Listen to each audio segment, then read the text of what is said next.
Voy a leer la palabra del Señor para ustedes. Ustedes me acompañan, por favor, con su vista, mis hermanos. Primera de Timoteo 2, 1 al 7. Dice así la palabra de Dios. Exhorto, pues, ante todo, que se hagan plegarias, oraciones, peticiones y acciones de gracias por todos los hombres, por los reyes y por todos los que están en autoridad, para que podamos vivir una vida tranquila y sosegada, con toda piedad y dignidad, porque esto es bueno y agradable delante de Dios nuestro Salvador, el cual quiere que todos los hombres sean salvos y vengan al pleno conocimiento de la verdad. Porque hay un solo Dios y también un solo mediador entre Dios y los hombres, Cristo Jesús, hombre, quien se dio a sí mismo en rescate por todos, testimonio dado a su debido tiempo. Y para esto yo fui constituido predicador y apóstol. Digo la verdad en Cristo, no miento, como maestro de los gentiles en fe y verdad. Hace unos 500 años vivió un hombre que se llamaba Martín Lutero. Seguro la mayoría de nosotros hemos escuchado de él. Dios lo usó grandemente para que muchos entendieran a través de sus enseñanzas y sus escritos qué es el verdadero evangelio. Dios lo salvó cuando él era un monje muy religioso, pero apartado de Dios. Lo trajo a entender el evangelio estudiando la carta a los romanos. Y después Dios lo usó para su gloria en la salvación de muchos. Y muchas personas lo admiraban ya cuando él era un siervo de Cristo, redimido por la gracia de Dios. Uno de los amigos que él tenía que lo admiraba mucho se llamaba Felipe Melantón. Y le escribió una carta llena de elogios, que lo admiraba mucho, que lo amaba mucho, que pues Martín Lutero era pues lo máximo en esta tierra. Y Lutero respondió con una carta a su amigo y le dijo las siguientes palabras. Escucha, quizás te sientas identificado. Me elogias tanto. Tu alta opinión de mí me avergüenza y me tortura, ya que desgraciadamente me siento aquí como un necio y endurecido en el ocio y la pereza. Oro muy poco. No ruego por la iglesia de Dios. En resumen, debería ser ardiente en el espíritu, pero soy ardiente en la carne, en la lujuria, la pereza, el ocio y la somnolencia. Ya han pasado 8 días en los que no he escrito nada, no he orado, no he estudiado. Esto se debe en parte a las tentaciones de la carne y en parte a que estoy torturado por otras cargas.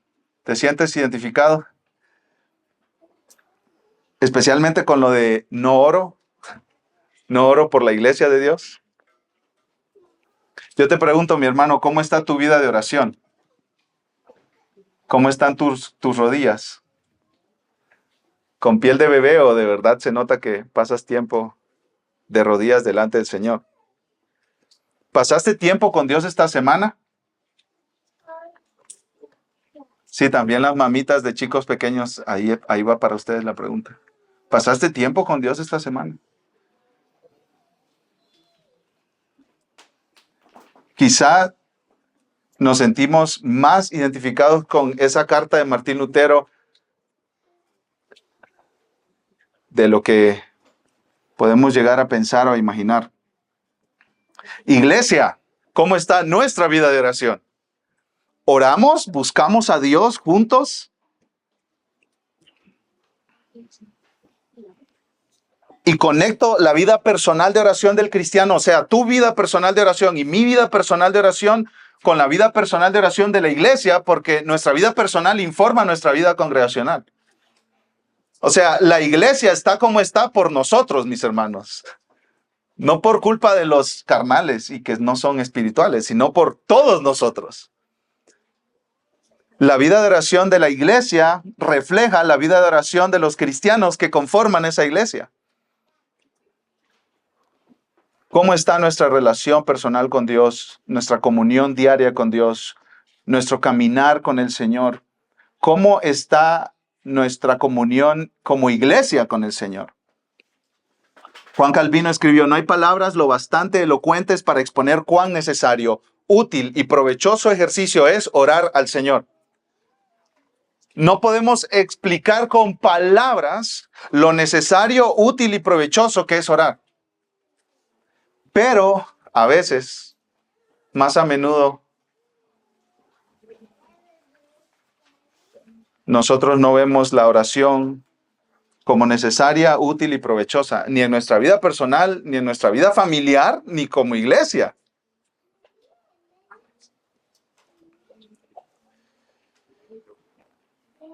Para muchos, o a veces para todos nosotros como iglesia, hablar con Dios en oración no es necesario, ni útil, ni provechoso. Preferimos estar haciendo otras cosas más importantes.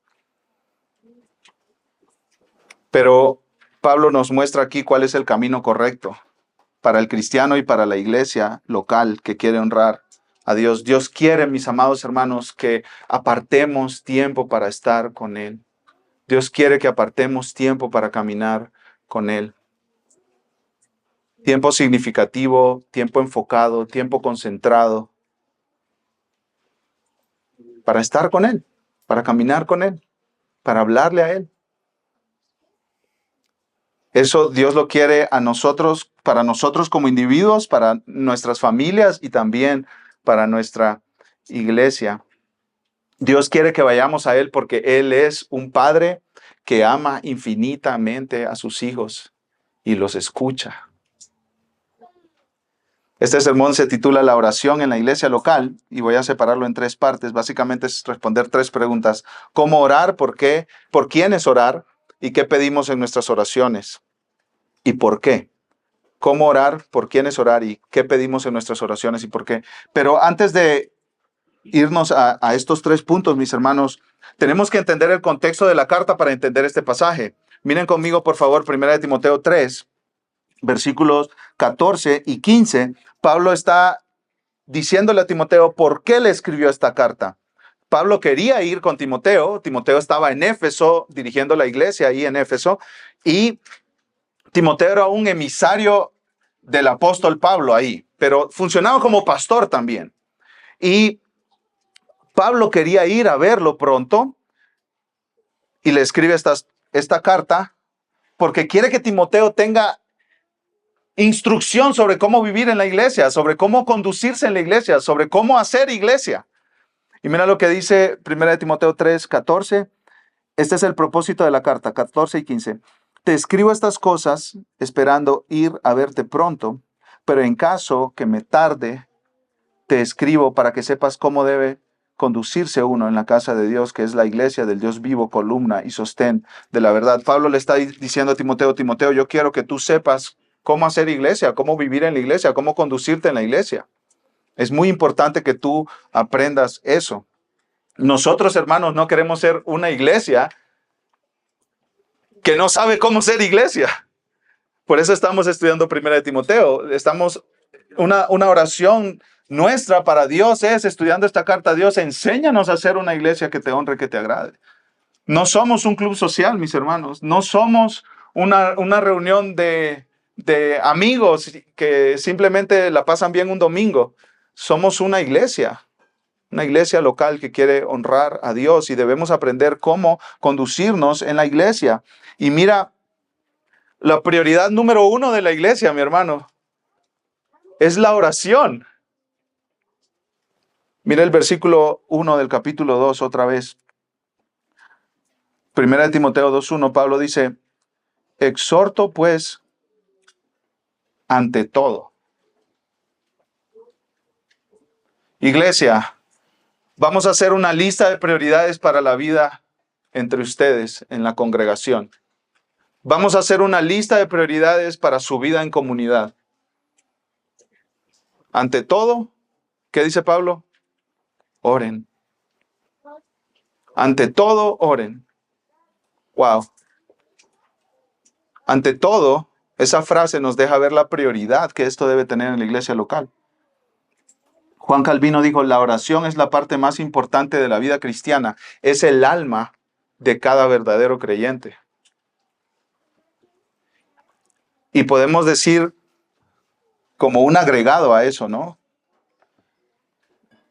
que la oración es la parte más importante de la iglesia cristiana. Hermano, es más importante que cualquier estrategia que nosotros podamos tener. Es más importante que actividades. Actividades solo por tenerla. Algunos de ustedes vienen de tradiciones cristianas que todo es actividad, actividad, activismo, activismo, hacer, hacer, hacer.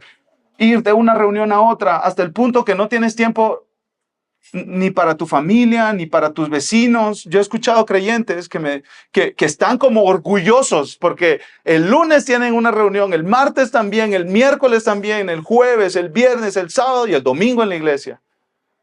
Y están como felices y orgullosos por eso.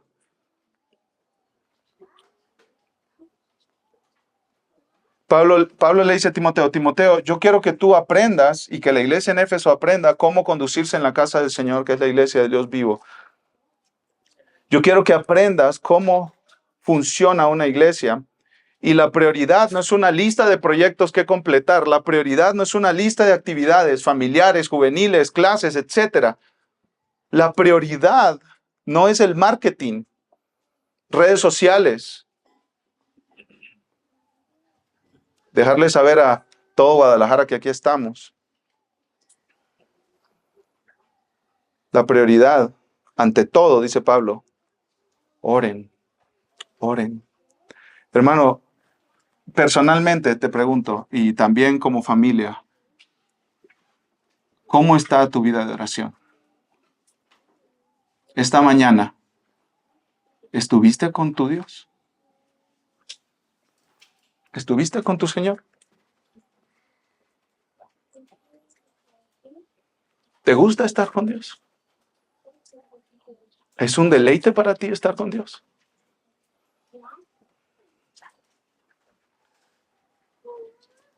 Se dice que los primeros convertidos al cristianismo en África pasaban mucho tiempo orando al Señor.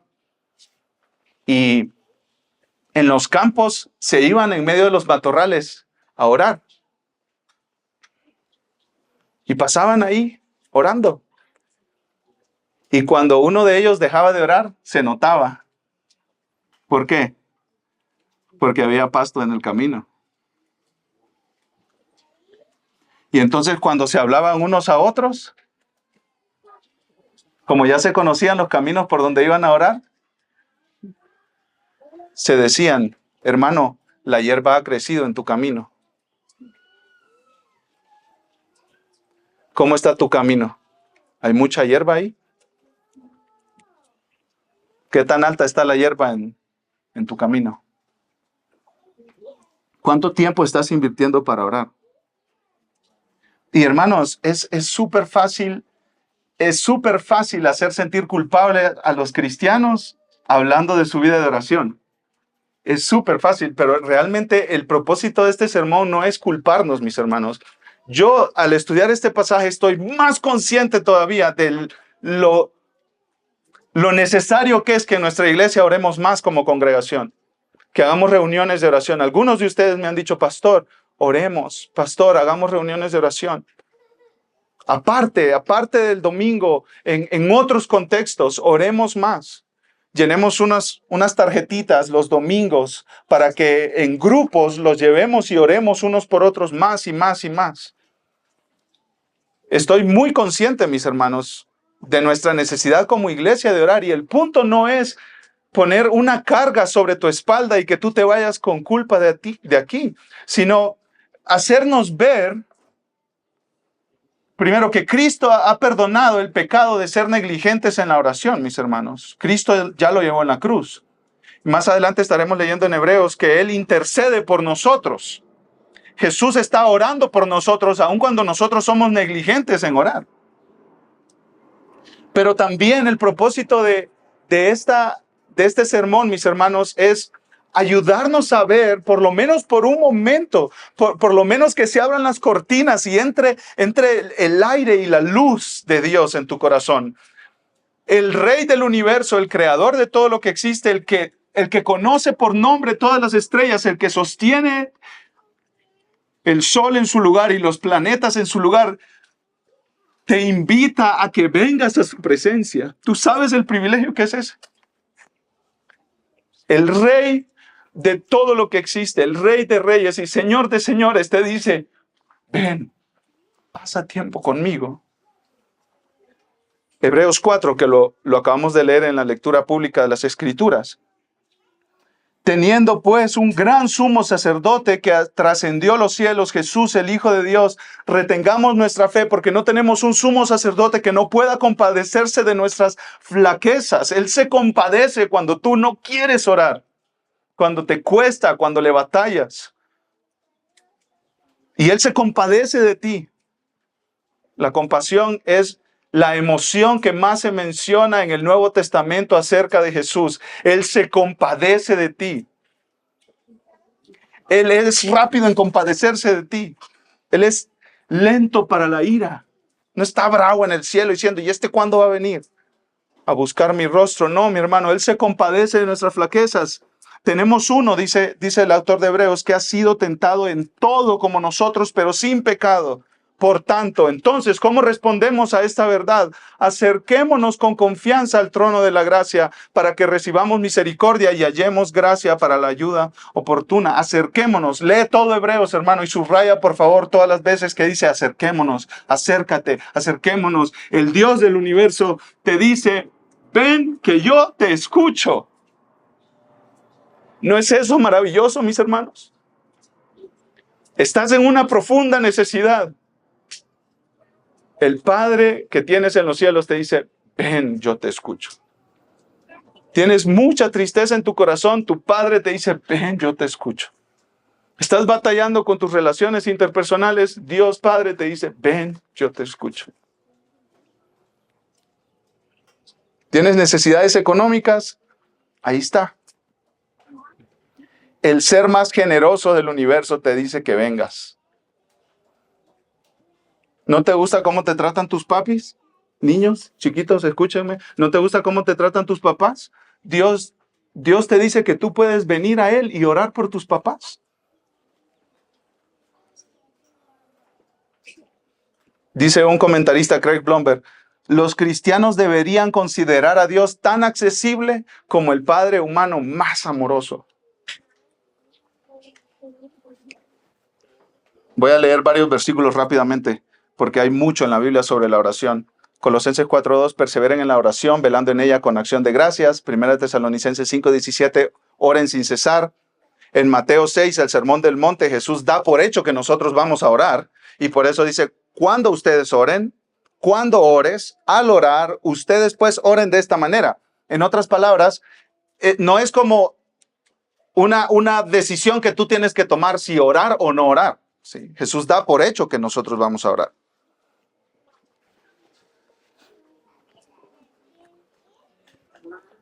Vuelvo y repito, como nuestros hermanos de África, ¿qué tan alta está la hierba en tu camino, mi hermano?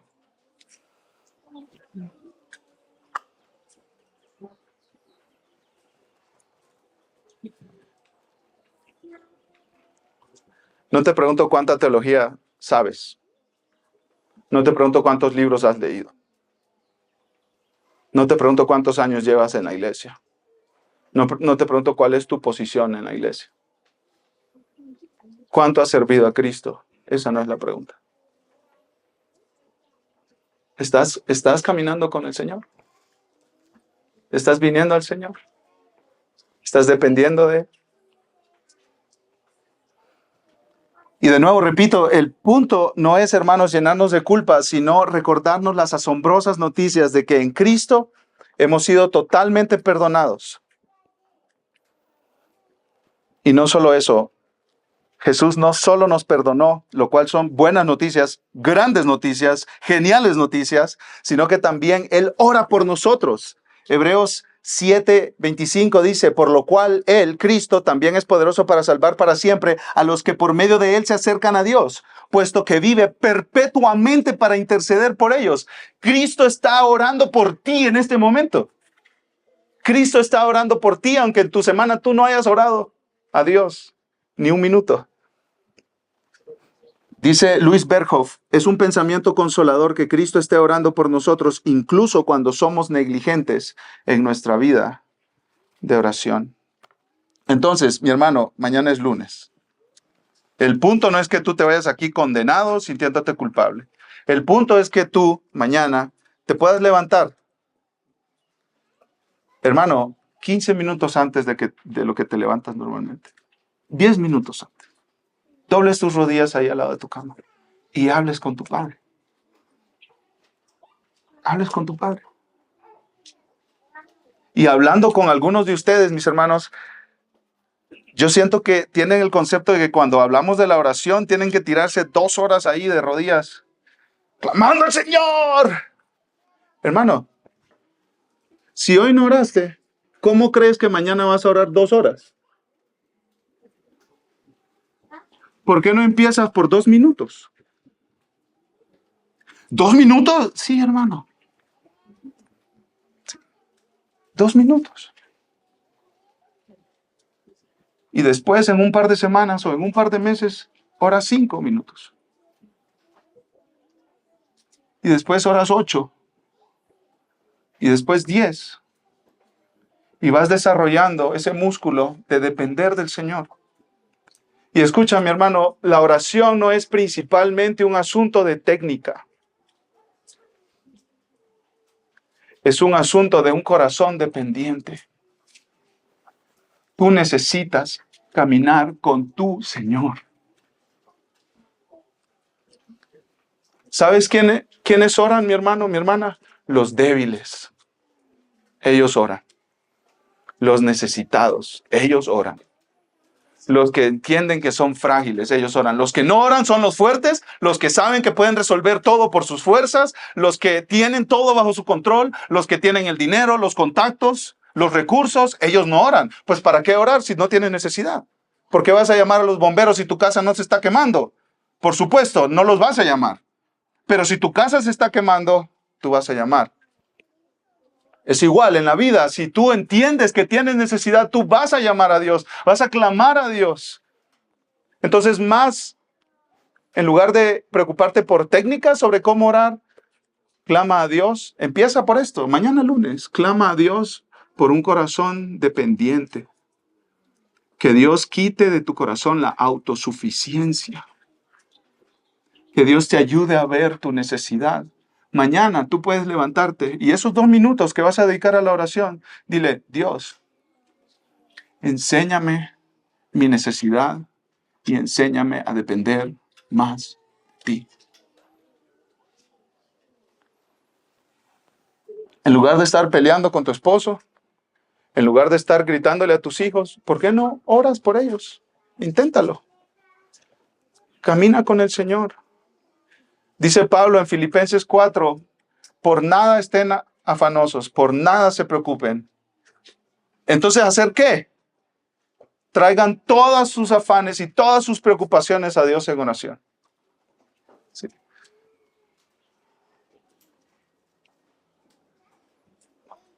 Aplicación para la iglesia, mis hermanos. Aquí tenemos mucho que crecer nosotros como iglesia. ¿Cómo está nuestra vida de oración? ¿Qué tanto tiempo estamos apartando para buscar la dirección, la sabiduría, la presencia y el poder de Dios en oración? Es fácil desviarse como iglesia en actividades, activismo, proyectos y otras cosas. Y esas cosas quizás son buenas, mis hermanos. Hacer estrategia como iglesia es bueno y necesario. Hacer proyectos, planes es bueno y necesario. Pero Pablo dijo en 1 Timoteo 2:1, exhorto pues ante todo que se hagan plegarias, oraciones, peticiones y acciones de gracia. Ante todo, ahí está. Punto número 1. Punto número 1. Pablo le escribe a Timoteo, Timoteo, tú debes saber cómo conducirte en la iglesia y la prioridad número 1 es la oración. Y la oración, mis hermanos, es contraria a todas nuestras inclinaciones y deseos naturales. Sí. Escucha lo que escribió un hermano que se llama Paul Miller. Y yo creo que esto que él escribió aplica para todos los cristianos que viven en Occidente, Europa y América. Especialmente en las grandes ciudades como Guadalajara. Él dijo sobre Estados Unidos, pero yo creo que esto aplica en todo el Occidente, incluso para nosotros aquí. Probablemente Este es el lugar del mundo donde es más difícil aprender a orar. Estamos tan ocupados que cuando nos detenemos a orar nos sentimos incómodos. Valoramos los logros, la producción, pero la oración es solamente hablar con Dios. Sentimos que no logramos nada. Es como si estuviéramos desperdiciando nuestro tiempo. Todo nuestro ser grita, ponte a trabajar. ¿Te describe Paul Miller?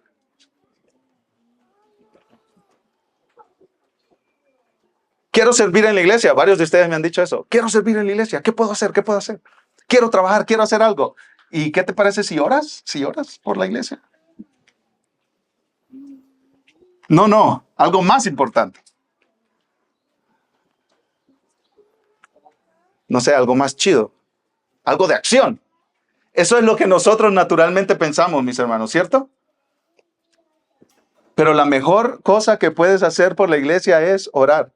Iglesia, lo mejor que podemos hacer nosotros es orar unos por otros, orar por nuestros amigos que no creen en el evangelio, orar por nuestras autoridades, como dice Pablo aquí también, orar por los matrimonios de la iglesia, orar por los niños, por los jóvenes, orar por más pastores, orar por diáconos, orar por misioneros, orar por cristianos que estén envueltos en la política, orar por cristianos que vivan su vocación para la gloria de Dios. Spurgeon dijo, no todos podemos dar grandes argumentos, pero todos podemos orar. No todos podemos ser líderes, pero todos podemos rogar. No todos podemos ser poderosos en la retórica, pero todos podemos perseverar en oración. Preferiría ver que eres elocuente con Dios que con los hombres. Y algunos, mis hermanos, de ustedes aspiran a ser pastores. Te pregunto, hermano, que aspiras a ser pastor, ¿cómo está tu vida de oración? ¿Aspiras más al púlpito y a enseñar aquí que a orar?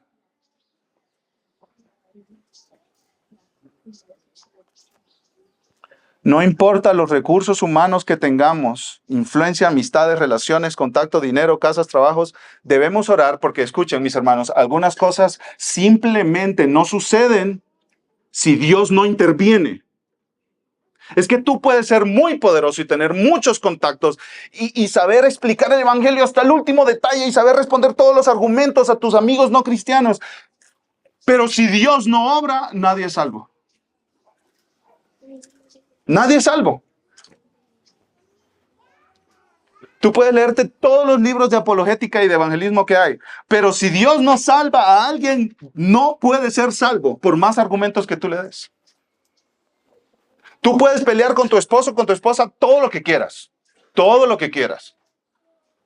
Por la toalla, por el azúcar, por el café, por la comida, que se le come el arroz, por esto, por lo otro, por 1000 cosas. La camisa planchada o no planchada. Los calcetines en el suelo otra vez. 20,000 cosas pueden hacerte ir y pelear y reclamar. Y como que tú quieres así, cambiarlo. Ay, si tuvieras el poder para cambiar a este monstruo. Pero escucha, hermano. Hay cosas en tu esposo o en tu esposa que no cambiarán a menos que Dios intervenga. Tú te puedes morir trabajando, hermano. Pero hay recursos que no pueden llegar a ti a menos que Dios intervenga. Tú tienes cierto nivel de trabajo que hacer, pero hay cosas que simplemente no pueden suceder a menos de que Dios obre. Y el trabajo de la iglesia, hablando y aplicando esto a la iglesia como una comunidad, ¿cierto? Nosotros estamos en el trabajo de cosas imposibles. Salvar pecadores está fuera de la hoja de descripción de trabajo de la iglesia, mi hermano. Hacer madurar a los santos,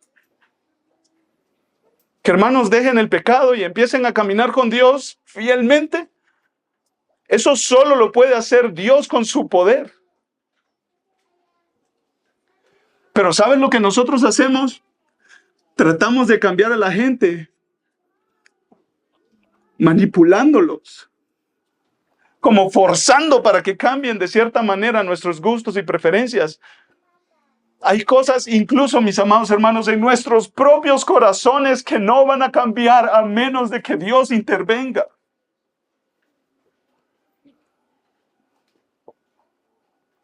Un maestro una vez me contaba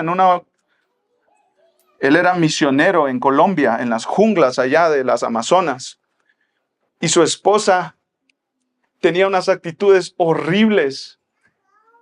Su esposa estaba deteniendo toda la obra del Señor en esa misión. Y él se tiraba al suelo a orar por su esposa. Clamaba, Señor, por favor, obra en ella. Señor, te lo suplico, cámbiala, cambia su corazón. Y en una ocasión, su esposa entró a su estudio, donde él tenía sus libros y su escritorio, y lo miró en el piso tirado de cara así, y dijo, se me murió el marido. Un ataque o algo le dio.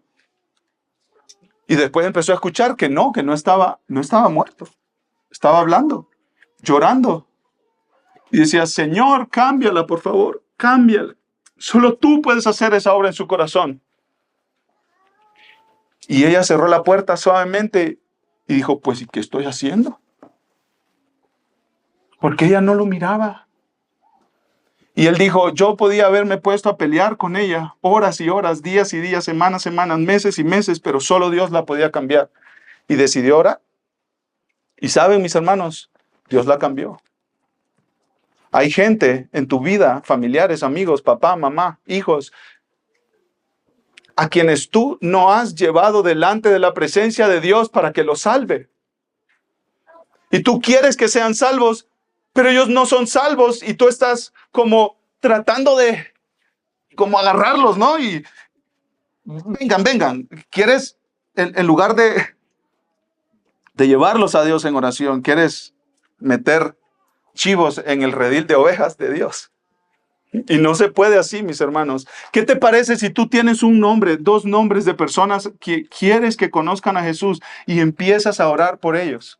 Orar por ellos. Un día, 2 días, una semana, 2 semanas, un mes, 2 meses, años. 20 años. ¿Qué te parece? Perseverar en la oración por la salvación de aquellos que amamos por 20 años. Cuando oramos, demostramos que no hay ser humano o fuerza de voluntad capaz de cambiar el rumbo de las cosas, sino solamente Dios. Y este sermón pudiera terminar aquí, mis hermanos, pero tengo 7 versículos que explicar. Así que entremos adelante. ¿Cómo orar? ¿Cómo orar? Les dije que íbamos a responder 3 preguntas. ¿Cómo orar? ¿Por quién es orar? ¿Qué pedimos en nuestras oraciones y por qué? ¿Cómo orar?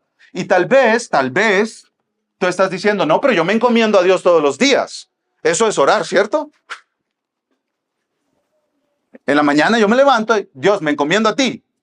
Y tú vienes y estás escuchando esto y dices, Daniel, ¿por qué tanto drama? Yo estoy orando. Pero mira lo que dice Pablo, 1 Timoteo 2:1. Exhorto pues ante todo que se hagan plegarias, oraciones, peticiones y acciones de gracia. El encomendarte a Dios en la mañana es una parte de la oración, pero la oración es más robusta que eso, podemos decir, mis hermanos. Como incluye más que eso, pues, ¿sí? La palabra plegaria se refiere a peticiones a Dios basadas en un sentido de profunda necesidad. Esta palabra muestra que quien está orando está convencido que es insuficiente por sí mismo. Esta persona que hace plegarias se muestra necesitado. No tengo algo, lo necesito, oro a Dios. No peleo, no argumento, no demando, no manipulo, no grito, no fastidio. No comienzo la Tercera Guerra Mundial en mi casa. Oro, ruego al Señor. Si ves a un hermano, no sé, sangrón, hermano, sangrón, lo llevas a Dios en oración, porque Dios puede cambiar al hermano sangrón.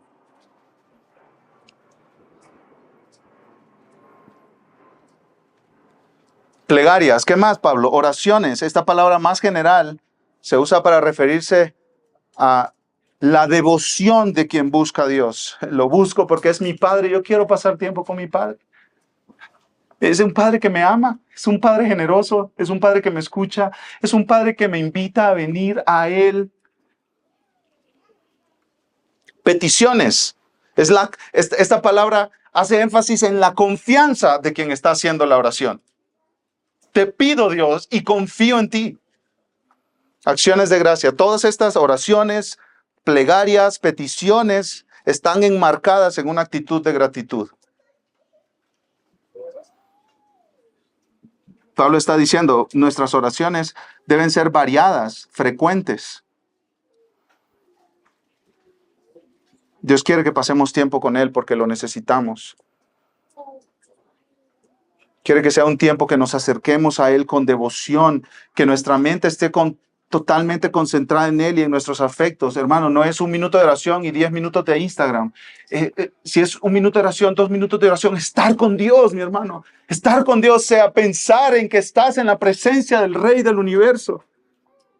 Si hay algo en lo que yo debo crecer en mi vida de oración es en las distracciones, quitar las distracciones. Para mí es como imposible orar concentrado con el celular al lado. Es que, pues no se puede. Yo no puedo. Sí. Y es algo en lo que yo debo avanzar y madurar y crecer. El punto es estar conscientemente en la presencia de este gran Dios que te ama y que te ha dicho que te acerques con confianza, no con temor. Escucha el testimonio de un hermano, Rubén Torri. Él cuenta cómo cambiaron sus oraciones de un mero formalismo, algo solo por cumplir, a una relación así viva con Dios. Escucha, fui educado para orar, dice él. Me enseñaron a orar tan temprano en la vida que no tengo el más mínimo recuerdo de quién me enseñó a orar. Pero la oración era en gran medida una formalidad. Había poco pensamiento real de Dios y ningún acercamiento real a Dios. Incluso después de haberme convertido, incluso después de haber entrado en el ministerio pastoral, la oración era en gran medida una formalidad. Pero llegó el día en que me di cuenta de lo que significaba la verdadera oración. Me di cuenta de que la oración es tener una audiencia con Dios, venir realmente a la presencia de Dios, pedir y obtener cosas de Él.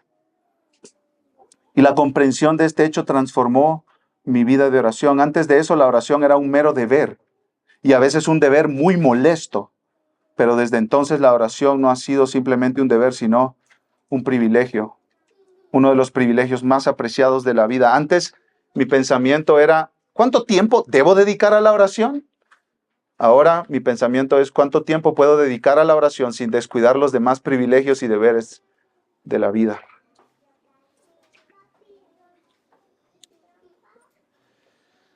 ¿Cómo orar? Esa es la primera pregunta. Una vida de oración robusta, consciente de que estás en la presencia de Dios. En segundo lugar, ¿por quiénes orar? Mira lo que dice Pablo. Exhorto pues ante todo que se hagan plegarias, oraciones, peticiones y acciones de gracia. Pablo, ¿por quién específicamente? Por todos los hombres. Por todos los hombres. Específicamente Pablo menciona un ejemplo para decirnos a qué todos se refiere. Por los reyes y por todos los que están en autoridad o en posiciones de eminencia, en posiciones de gobernación, para que podamos tener una vida tranquila y sosegada con toda piedad y dignidad, porque esto es bueno y agradable delante de Dios nuestro Salvador. Mira el énfasis que hace Pablo, por todos los hombres. Y ahí, hermano, cuando dice todos los hombres, no significa que oremos por cada ser humano vivo en la faz de la tierra. Obviamente no es el punto. O sea, no es que tú estás desobedeciendo a Dios si no oras por todas las personas que están viviendo en el planeta Tierra. No tiene sentido, ¿cierto? ¿A qué se refiere Pablo aquí? Que oren por todo tipo de personas. ¿Incluyendo a quién, Pablo? O sea, ¿a qué extremo de todos te refieres ahí? A los gobernantes. A los gobernantes. Recordemos, hermano, que en la iglesia de Éfeso habían falsos maestros. ¿Se acuerdan ustedes? El primer capítulo habla de estos falsos maestros. Y una mentira, herejía, falsa doctrina de los falsos maestros era que Dios tenía como exclusividad en su salvación solo para los que cumplían la ley del Antiguo Testamento de Moisés. Y todos los que no eran de sangre judía, si querían ser salvos, tenían que entrar en esa exclusividad a través de cumplir las leyes del Antiguo Testamento. Entonces, parte de las herejías de la iglesia de Éfeso era exclusividad. La salvación de Dios es exclusiva solo para los que cumplen estos ciertos requisitos de cumplir la ley del Antiguo Testamento. Pero Pablo está diciendo, no, eso está mal. Cualquier tipo de persona puede ser salva. Judíos y gentiles, pobres y ricos, gente que está en el gobierno y gente que no. Y Pablo pone un ejemplo muy extremo de personas por quienes orar, mis hermanos. Por los reyes y por todos los que están en autoridad. A ver, yo te hago una pregunta solo para probar. ¿Qué viene a tu mente cuando piensas en el gobierno de México y de Jalisco? Así, lo más honesto posible. Lo más honesto posible. Hermano, yo creo que no hay nadie aquí, nadie, 0 personas aquí, que digan, oh, lo primero que me viene a la mente cuando pienso en el gobierno de mi precioso país y de mi hermoso estado es orar por ellos. ¿No es cierto? En los Uber, cuando hablamos de gobierno, ¿de qué hablamos? Su corrupción, sinvergüenza, están aliados con el narcotráfico, etcétera, etcétera, etcétera, etcétera. ¿Cierto? ¿Y qué dice Pablo? ¿Qué hagamos con nuestros gobernantes? Que oremos por ellos. Que los llevemos a Dios en oración. Pablo, orar por todos, ¿por quiénes? ¿Por qué tipo de personas? Por absolutamente todo tipo de personas. Hasta los más horribles y corruptos que puedas imaginarte. Los emperadores en el tiempo que Pablo estaba diciendo esto, hermanos, no eran moneditas de oro que le caían bien a todo el mundo. Eran gente horrible, mis hermanos. Hubo un emperador en el tiempo de Pablo que fue un asesino, un emperador romano despiadado. Creía que él era Dios y Salvador, se daba esos títulos a sí mismo. Mató a su mamá. Esa no es aplicación, niños, ¿eh? Para gobernar sin la influencia de su mamá. Mató a su esposa. Vivía en placeres malgastando los recursos del Estado en fiestas y borracheras. Incendió Roma y culpó a los cristianos. Y Pablo dice, oren por ellos. Oren por ellos. Y más adelante nos dice, ¿por qué orar? Porque Dios quiere que todos sean salvos. Y otra vez, ese todos no es todo y cada uno de los individuos de este planeta Tierra, porque no todos van a ser salvos. Dios quiere que todos sean salvos, que todo tipo de personas sea salvo. Hermano, mira lo que está haciendo Pablo. Esto es muy importante. Presta atención, por favor. Un momento de tu atención. Esto es muy importante. Pablo está combatiendo la herejía con la oración.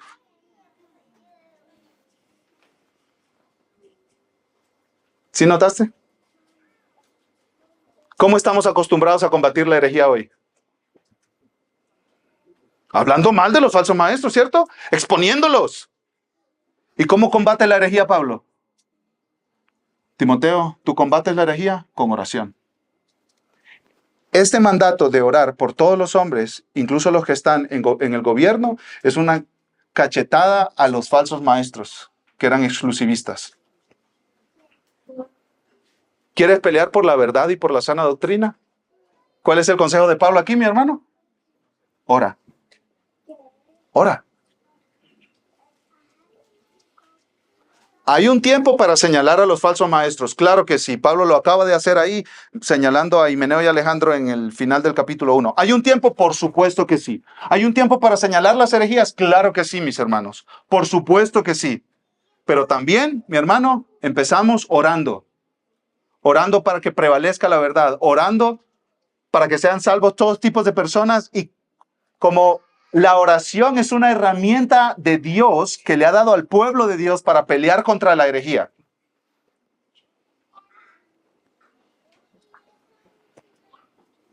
Pablo dice, oren por todos los hombres, oren por todo tipo de personas, por los reyes y por todos los que están en posiciones de autoridad. Y aquí Pablo dice, para que podamos vivir una vida tranquila y sosegada con toda piedad y dignidad. Entonces Pablo está diciendo que oremos por los gobernantes para que ellos sepan cómo gobernar el país, cómo ser líderes del país, para que haya paz en el país. La palabra tranquila significa a paz externa, que viene cuando los gobernantes lideran bien y trabajan a favor del pueblo.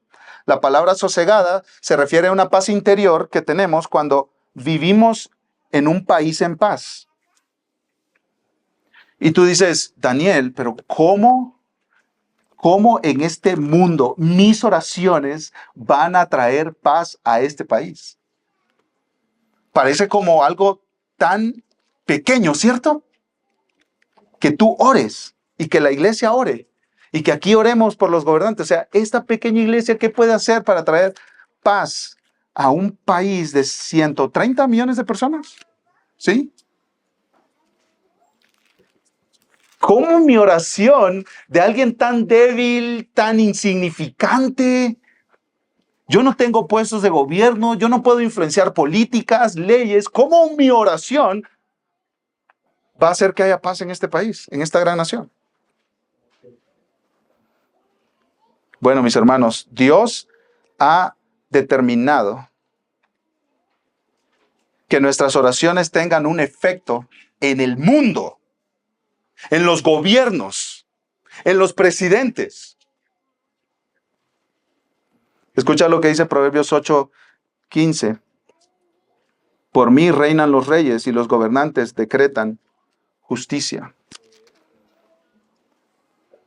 Dios está en control de los que están en el gobierno, mis hermanos. Dios está en total y absoluto control de las personas que están en el gobierno. Y tú estás invitado a ir a la presencia de Dios para hacer que haya, para que Dios traiga paz a Sinaloa, para que Dios traiga paz a Jalisco, para que Dios traiga paz a Michoacán. Tú puedes participar activamente, mi hermano, del bien de esta nación, orando por ella. El corazón del rey, dice Proverbios, está como agua en las manos del Señor. Él lo dirige a donde Él quiere. Y hermano, aplicación. Si Dios está en control de los gobernantes, por más duros y despiadados y corruptos que sean, ¿tú crees que también puede cambiar a tu hijo rebelde? ¿Y a tu esposa quejumbrosa? ¿Y a tu suegra? ¡Claro que sí! Dios es soberano sobre todo, pero en su soberanía Él ha determinado responder a las oraciones de su pueblo.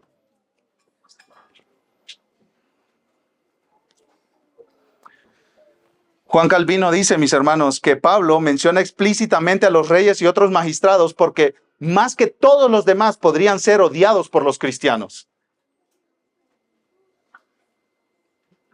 Hermano, ¿tú odias a alguien en tu trabajo? Pablo dice, ora por él, ora por ella. Por todo tipo de personas ora. John Newton escribió, el reino de nuestro Señor no es de este mundo y la mayor parte de su pueblo puede hacer a su país un servicio mucho más esencial rogando por él en oración que encontrando defectos en cosas que no tienen poder para alterar. Tú puedes hacer un gran cambio orando por este gobierno, mi hermano. Nosotros como iglesia podemos hacer un gran cambio orando más a menudo desde este púlpito por la gente que nos gobierna. Y aquí, mi amado hermano, tengo otra aplicación. Quizá Dios quiera que de aquí se levanten pastores, de entre nuestros hijos salgan misioneros y plantadores de iglesia, pero también Dios quiera que se levanten personas que vayan al gobierno. Y que se levanten hombres y mujeres justos, piadosos, que amen a Cristo, que amen el Evangelio y que entren en esas posiciones de gobierno. Y nosotros aquí vamos a estar orando por ellos. Y nosotros vamos a estar rogando por ellos, por sabiduría, para que haya justicia y paz en este país. Quizá tu hijo sea pastor, está bien. Quizá sea alcalde, está bien también. Quizá tu hijo sea misionero y vaya a plantar la bandera de Cristo donde su nombre no ha sido mencionado, está bien. Quizás sea juez de la ciudad. Gloria al Señor. Y nosotros estamos llamados a orar por ellos. La primera pregunta, ¿cómo orar? La segunda pregunta, ¿por quién es orar? La tercera pregunta, ¿qué pedimos en nuestras oraciones y por qué? Mira lo que sigue diciendo el apóstol Pablo. Ahí en el versículo 4. El cual Dios quiere que todos los hombres sean salvos y vengan al pleno conocimiento de la verdad. Oramos, mis hermanos, por paz, por tranquilidad, por justicia en nuestra nación, pero no solo por eso. Oramos para que sean salvos porque Dios quiere que sean salvos. ¿Sí? ¿Quiénes quiere Dios que sean salvos? Si les preguntabas a los falsos maestros de Éfeso, te decían los que cumplen la ley del Antiguo Testamento. Ellos. ¿Sí? Pero ¿qué dice Dios aquí en este versículo? Que Él quiere que todos los hombres sean salvos, todo tipo de personas sean salvos. Delincuentes, narcotraficantes, sicarios, las personas supermorales, mormones, testigos de Jehová, gente que son muy buenos vecinos. Ellos, Dios quiere que sean salvos. Y gente que son fatales vecinos, que te ponen el musicón ahí con peso pluma a las 3 de la madrugada, ahí en el oído. Ellos también, Dios quiere que sean salvos. ¿Sí? Ellos también, Dios quiere que sean salvos. ¿Sí? Los que hacen trampa en tu trabajo, ellos también. En la universidad, los que hacen trampa, ellos también. Dios quiere que ellos sean salvos. Dios quiere que todos sean salvos y aquí yo tengo que hacer un llamado a la salvación. Si tú no conoces a Cristo, Dios quiere salvarte. El Rey del universo, el soberano de los cielos y de la tierra, el que diseñó e hizo cada célula de tu cuerpo, cada nervio, cada hueso, cada músculo, Él quiere que tú seas salvo. Tú estás separado de Él por tu pecado, pero Él quiere que tú vengas al arrepentimiento y a la fe en Cristo. No lo ignores. No apartes este mensaje de ti, más bien responde en arrepentimiento y fe. Dios se deleita en salvar. Pero si tú no te arrepientes y crees en Jesús, Dios te condenará por siempre en el infierno. Pero Él no quiere. Él no quiere. El castigo de Dios es su obra extraña, dice el profeta Isaías. Pero Él se deleita en salvar. Cada vez que un pecador se arrepiente, en los cielos hay un pachangón. Dios se deleita en salvar. Así que ven a Cristo hoy y sé salvo de todos tus pecados. Y Pablo reafirma esta verdad y sigue diciendo en el versículo 5, porque hay un solo Dios y también un solo mediador entre Dios y los hombres, Cristo Jesús, hombre. No hay otro mediador. No hay nadie más que nos pueda acercar a Dios. La Virgen María no es una mediadora. Los santos que se conocen en la Iglesia Católica Romana no son mediadores. Pablo dice aquí, Dios nos dice a través de Pablo que solo hay un mediador, solo hay una persona que nos puede reconciliar con Dios, que es Cristo Jesús. Él se dio a sí mismo en rescate por todos, testimonio dado a su debido tiempo. Y Pablo le dice a Timoteo, termina con estas palabras, Timoteo, mira, escucha, no importa lo que los falsos maestros digan, Dios me mandó a mí con este mensaje del Evangelio. Versículo 7. Y para esto yo fui constituido predicador y apóstol, digo verdad en Cristo, no miento, como maestro de los gentiles en fe y en verdad. Cristo Jesús vino al mundo para salvar a todo tipo de personas. Los que tienen mucha educación o nada de educación. Los que tienen mucho dinero o muchas deudas. Los que tienen mucha autoridad o ninguna autoridad. Los que viven en México o los que viven fuera de México. Así que nosotros clamamos por la salvación de todo tipo de personas. Esta salvación no está limitada a un grupo exclusivo de personas. Esta salvación se habla, se proclama a todo tipo de personas. ¿Sí? A tu vecino el raro, también. también a tu vecino el raro. Y al inteligente y al sabelotodo también. Y fíjate que dice que Dios quiere que todas las personas sean salvas. No dice que todas las personas se porten bien, o sean sanas físicamente, o tengan una casa grande, o tengan un buen trabajo. Que sean salvas. Y eso solo es posible a través de la obra de Cristo. A través de la obra de Cristo. Mis amados hermanos, yo quiero terminar con las buenas noticias. Martín Lutero dijo: me siento aquí como un necio y endurecido en el ocio, oro poco, no ruego por la iglesia de Dios. Debería ser ardiente en el espíritu, pero soy ardiente en la carne, en la lujuria, la pereza, el ocio, la somnolencia. Ya han pasado 8 días en los que no he escrito nada, no he orado ni estudiado. Hermano, quizá esas sean las palabras que describen más o menos tu situación en la que llegaste hoy a la iglesia.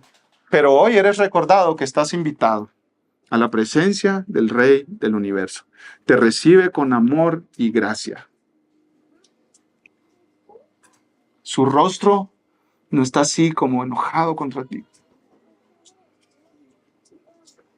Te recibe con una sonrisa y con los brazos abiertos. No, Daniel, es que yo tengo mucho pecado. Corre a ti. Tu Padre corre a ti. No, Daniel, es que yo tengo mucha vergüenza. ¿De verdad no crees el Evangelio? ¿De verdad no crees lo que dice Dios? ¿Que eres bienvenido? Y la mesa en la cual vamos a participar los que hemos creído en Jesús